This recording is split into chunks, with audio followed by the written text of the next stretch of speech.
Let me show you how to adjust the different back dimension on this back locate groove.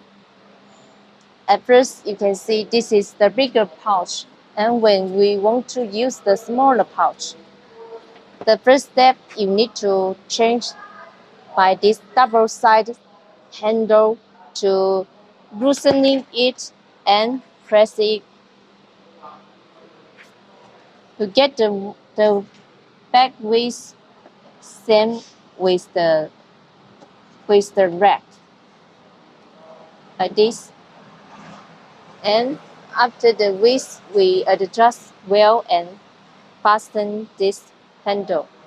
And this area also with the handle, and this part is to keep the back length, to adjust the back length. And after we assemble it, and also fasten this screw. And this is the adjust way for the back located groove for different back.